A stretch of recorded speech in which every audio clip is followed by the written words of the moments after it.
Hello everybody.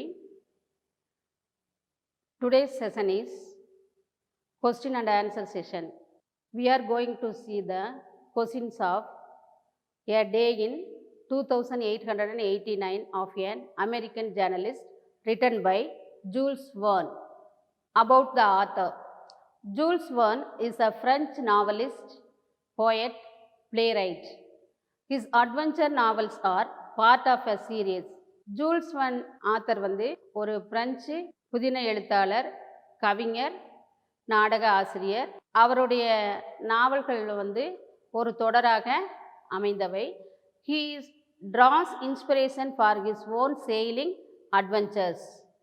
அவருடைய அனுமானம்தான் அவருக்கு ஒரு தூண்டுகோலாக அமைந்தது. He is one of the most translated authors in the world. அதாவது நூல்கள் மொழிபெயர்க்கப்பட்ட ஆசிரியர்களில் இவரும் ஒருவர். He is called the father of science fiction since he acted as predictor of technology. இவர் அறிவியலினுடைய புனைக்கதை எழுதுபவர். அதனால் புனைக்கதைகளினுடைய தந்தை என அழைக்கப்பட்டார். We are going to see the characters. Francis Bennett, managing editor. Edith, wife of Francis Bennett, Cass, astronomical reporter. Corley, astronomical reporter. Gandhini, planet. These are the characters in this story. Summary of this lesson. This story takes place in the office of managing editor of the Earth Herald, the world's largest newspaper. உலகத்திலேயே மிகவும் அதிகமாக விற்பனையாகக்கூடிய earth Herald பத்திரிகையினுடைய அலுவலகத்தான் இந்த கதை எழுதப்பட்டது. In this story, the writer visualized the world 1000 years later. It is a world of technological advancement. 1000 ஆண்டுகளுக்கு பிறகு தொழில்நுட்ப வளர்ச்சி எவ்வாறு இருக்கும் என்பதை சொல்லக்கூடியது தான் இந்த கதை. Francis Bennett wife had gone to France 8 days back, so Francis felt lonely and bored. பிரான்சிஸோட ஒய்ஃப் 8 நாட்களுக்கு முன்னாடியே பிரான்ஸ் போயிட்டாங்க. அதனால் மிகவும் மோசமான மனநிலையோடு இருந்தார். அதனால் உடனே அவர் என்ன செய்கிறார் அப்படின்னு சொன்னால், Francis Bennett switched on his phono telephone to talk to his wife. தன்னோட மனைவி கிட்ட ஃபோனோ டெலிஃபோன் மூலமாக பேசுகிறாரு.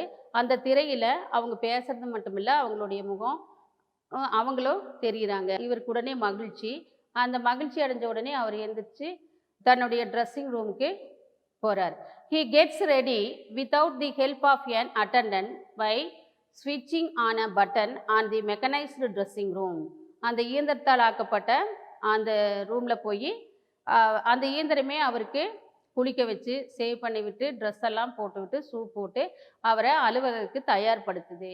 அப்போது no valet. Valet means servant, அதாவது வேலையாள் உதவி இல்லாமையே அந்த மெஷினை எல்லா பணிகளையும் இவருக்கு செஞ்சு இவர் அலுவலகத்துக்கு செல்வதற்காக இவரை தயார்படுத்திடுச்சு. Next, he went to the reporter's room and inquired about its proceedings. அவர் அங்கிருந்து புறப்பட்டு தன்னுடைய பத்திரிகை அலுவலகத்திற்கு போகிறாரு. அங்கே 1500 ரிப்போர்ட்டர்ஸ் இருக்காங்க. அவங்கள எல்லாத்தையும் ஒவ்வொருத்தராக பார்க்குறாரு. முன்னத்த நாள் எல்லா மூலைகளிலிருந்து வரக்கூடிய செய்திகளை பற்றி விசாரிக்கிறாரு. என்னென்ன செய்திகள் வந்திருக்கு அப்படின்னு சொல்லி கேட்குறாரு. அதில் ஒரு ரிப்போர்ட்டர் சொல்கிறாரு, he gets the news from one of his astronomers about the new planet Gandini.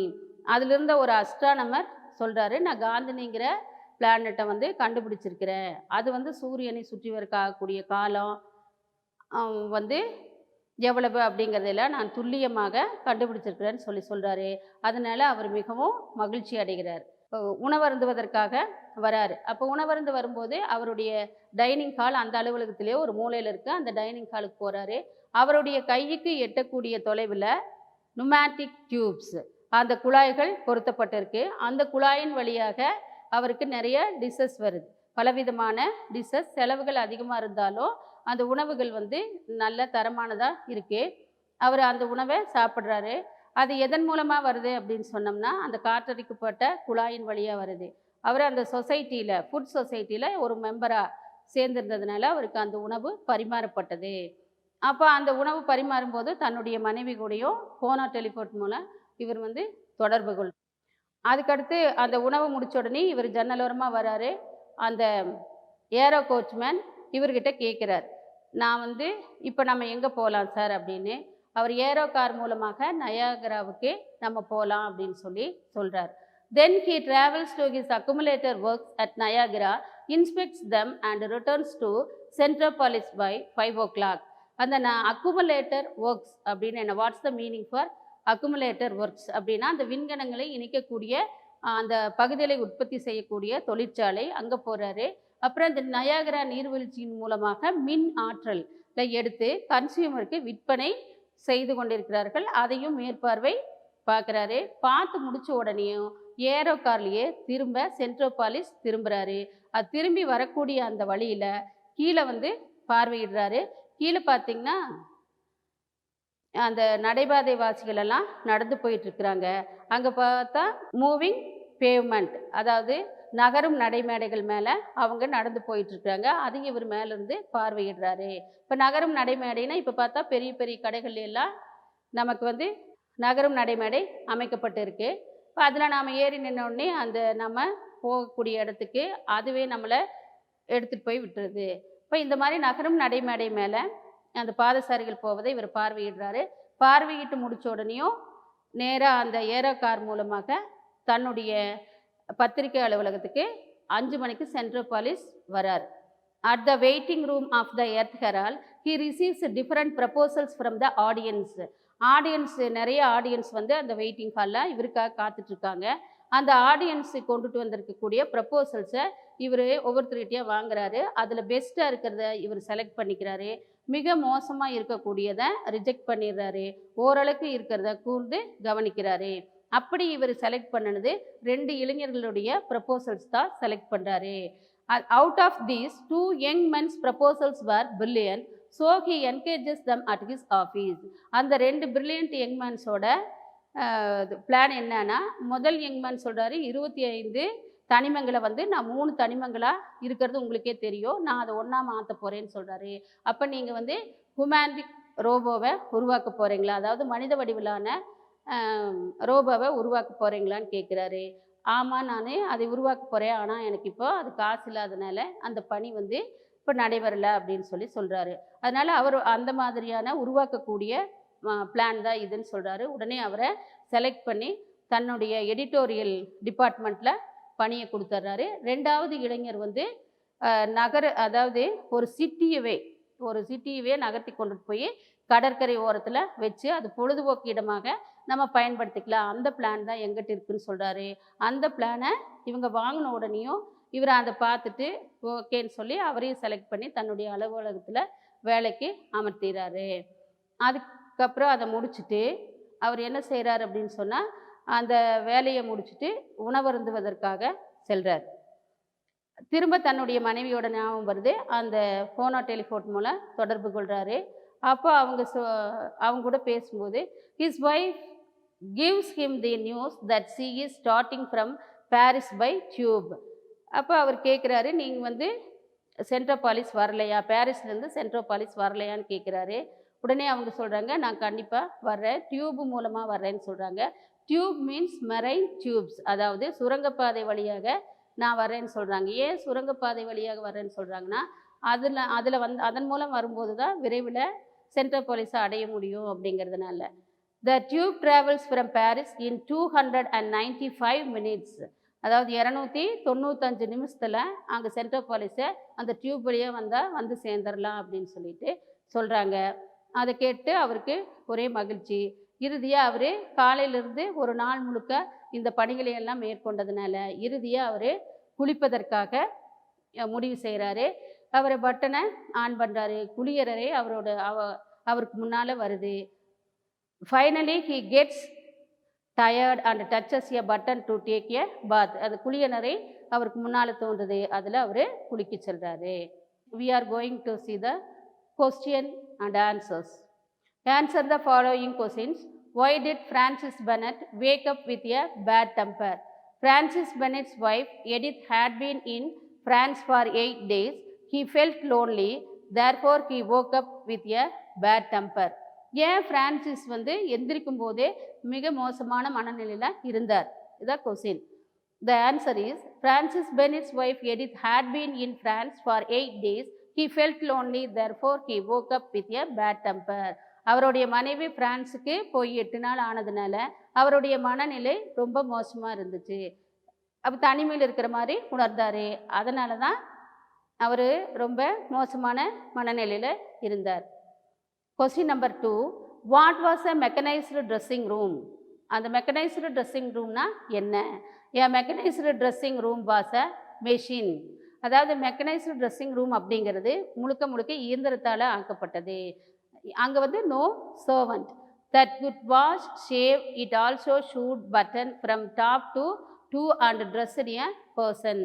அதாவது அந்த இயந்திரம் வந்து எந்த ஒரு நபருக்குனாலும் ட்ரெஸ் பண்ணி விடுறது, அந்த வேலைகள் என்னென்ன அப்படின்னு சொன்னால் ட்ரெஸ் பண்ணி விடுறது, வாஷ் பண்ணி விடுறது, ஷூ போட்டு விடுறது, பட்டன் போட்டு விடுறது, எல்லா பணிகளையுமே அந்த மிஷின் தான் செய்யும். Question number 3. How was food served to him? அதாவது உணவு வந்து அவருக்கு எப்படி வழங்கப்பட்டது அல்லது எப்படி பரிமாறப்பட்டது? Francis Bennett have abandoned domestic cooking. அதாவது வீட்டில் சமைக்கிறது வந்து அவர் முழுவதுமாக என்ன செஞ்சிட்டாரு? நிறுத்திட்டாரு. Food was served by the society for supplying food to the home. அதாவது உணவு வழங்கக்கூடிய நிறுவனம், அதன் மூலமாக தான் இவருக்கு உணவு வழங்கப்பட்டது. எப்படி வழங்கப்பட்டதுன்னா through a network of pneumatic tubes. அந்த காற்றின் மூலமாக இயங்கக்கூடிய குழாய்களின் மூலமாகத்தான் அந்த உணவு வந்து அவருக்கு வழங்கப்பட்டது. Question number 4. Why was Bennett curious about astronomy? Astronomy மேலே மறுபடியும் அவருக்கு ஏன் வந்து அதிகமான ஆர்வம் ஏற்பட்டது? Francis Bennett was happy. Francis Bennett was happy to know one of his astronomers had determined the elements of the new planet Gandhini. He was delighted with their precision. அப்போ இந்த பிரான்சிஸ் பெனட்டுக்கு ரொம்ப ரொம்ப சந்தோஷம். ஏன் அப்படின்னா ஒரு அஸ்ட்ரானமர் என்ன சொல்லியிருக்காரு அப்படின்னா அந்த நியூ பிளானட் காந்தினியை நான் கண்டுபிடிச்சிருக்கேன்னு சொன்னார். அது மட்டும் இல்லை, துல்லியமாக அவர் கண்டுபிடிச்சிருந்ததுனால அதான் அவருக்கு ரொம்ப மகிழ்ச்சி ஏற்பட்டது. Precision means accurate. Question number 5. Why did he visit Niagara? ஏன் அவர் நயாகராவுக்கு விசிட் போனார்? Francis Bennett wanted to see the accumulator works at Niagara. Accumulator work அப்படின்னா நம்ம ஏற்கனவே பார்த்தோம், அந்த விண்கல பகுதிகளை எல்லாம் சேர்த்து ஒன்றா அந்த கருவிகளில் இணைக்கக்கூடிய வேலை தான் அக்காமுலேட்டர்ஸ் ஒர்க். நயாகராவில் அந்த பணியை பார்வையிடுறதுக்காக போனார். There he produced energy using the force of the contracts and sold it to the consumers. அதாவது நீர்மின் சக்தியை பயன்படுத்தி மின்னாற்றல் மூலமாக மின்னாற்றலை உற்பத்தி, நீர்மின் சக்தியின் மூலமாக மின்னாற்றல் உற்பத்தி செய்கிறாங்க. அந்த மின்னாற்றலை வந்து கஸ்டமர்ஸ்க்கு விற்பனை செய்யக்கூடிய பணியும் அங்கே நடக்குது. அது பார்க்குறதுக்காக இவர் அங்கே போயிருந்தார். How did Bennett travel? அவர் எப்படி அந்த நயாகராவுக்கு எதன் மூலமாக போனார்? He used aero car. அவர் வந்து ஏரோ காரை பயன்படுத்தினார். At a speed of 400 miles an hour to travel. அது வந்து 400 மைல் வேகத்தில், ஒரு மணி நேரத்துக்கு 400 மைல் வேகம் செல்லக்கூடியது தான் அந்த aero car. Question number 7. Give 3 instances of how mechanization has changed life at home in 2889. அதாவது 2889 இந்த மிஷின்ஸ் எல்லாம் வந்தால் வாழ்க்கை எப்படி மாற்றம் இருக்கும் வாழ்க்கையில். In 2889 one need not have a wallet. In 2889 one need not have a wallet. ஒரு உதவியாளர் யாருமே, சர்வன்ட் யாருமே வேண்டியதில்லை. A mechanized room will help to wash. ஏன்னா இயந்திரத்தாலான அந்த மெஷினே வந்திருக்கிறதுனால எல்லா பணிகளையும் குளிக்கிறது, துவைக்கிறது, சேவ் பண்ணுறது, ட்ரெஸ் போடுறது எல்லாத்தையுமே இன்னும் ஷார்ட் டைம், குறுகிய காலத்தில் அந்த மெஷினை எல்லாத்தையும் செஞ்சு முடிச்சிடும். One need not cook food at home. யாருமே வீட்டில் சமைக்க வேண்டிய அவசியம் ஏற்படாது. ஏன்னா எல்லாமே அந்த நுமேட்டிக் டியூப் வழியாக உணவு வரும்போது யாருமே வீட்டில் என்ன பண்ண வேண்டியதில்லை, சமைக்க வேண்டிய அவசியம் இல்லை. Dishes will be served through a network of pneumatic tubes. Pneumatic டியூப்ஸ்னால் அந்த காற்று மூலமாக இயங்கக்கூடிய அந்த குழாய் வழியாக உணவு வர்றது தான் நியூமேட்டிக் டியூப்ஸ்ன்னு சொல்கிறோம்.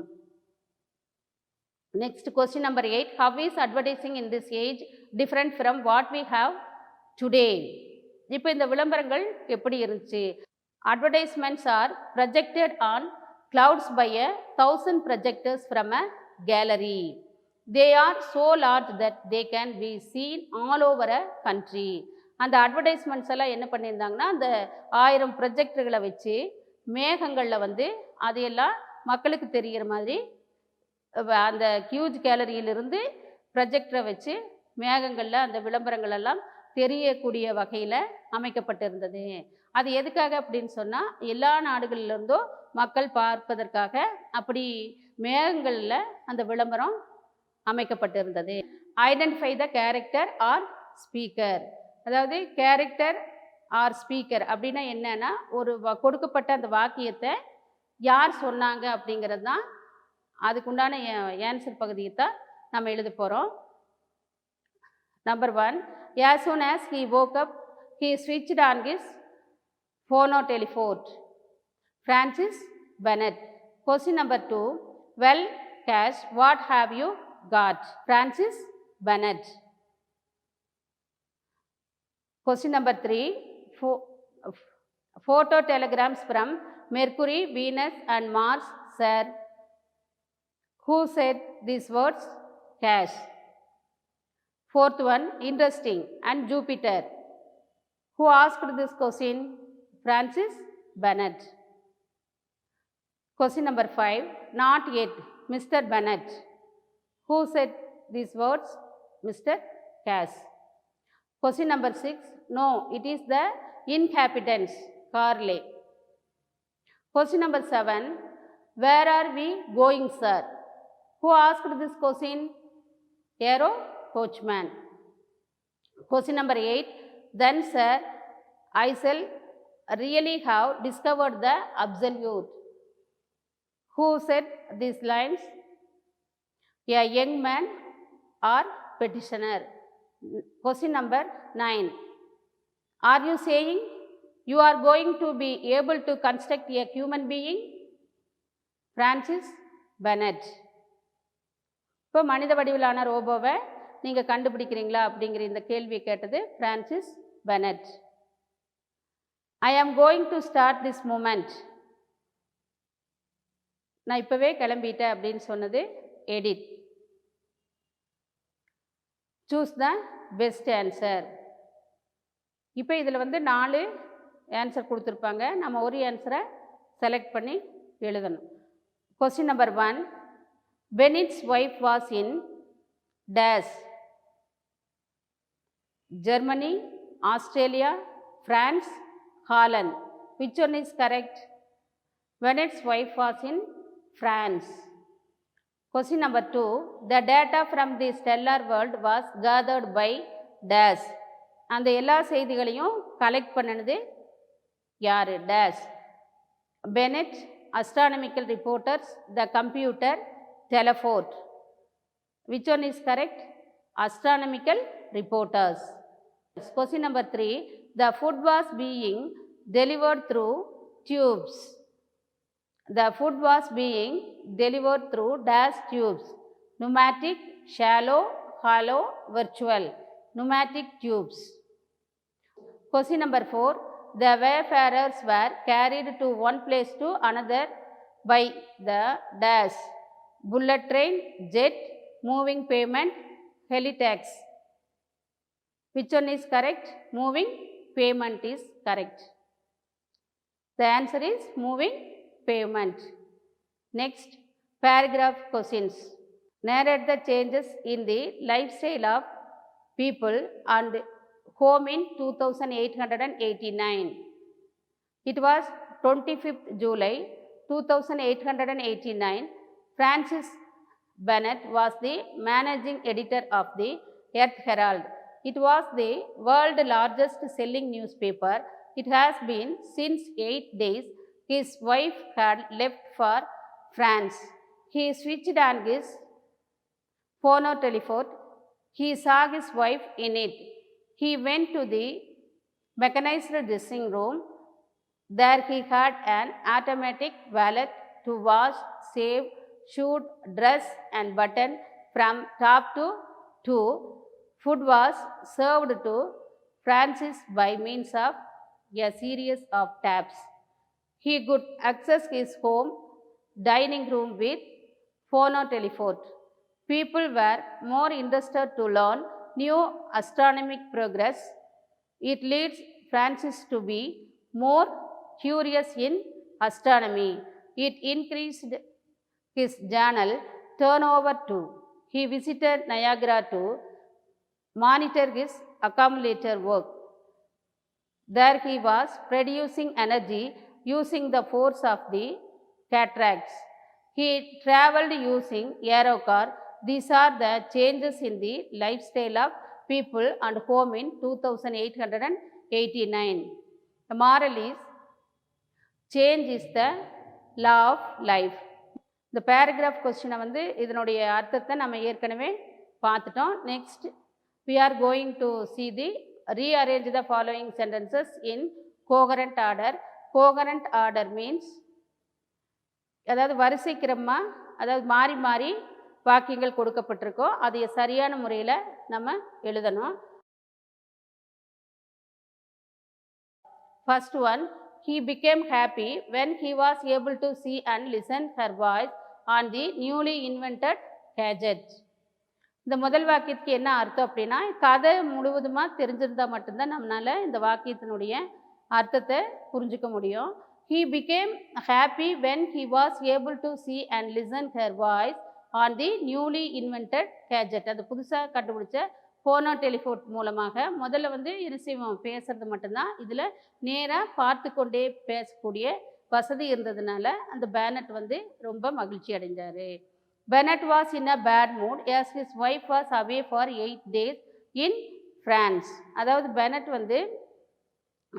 பெனட்டோட ஒய்ஃப் வந்து 8 நாளுக்கு முன்னாடியே ஃப்ரான்ஸ் போயிட்டாங்க.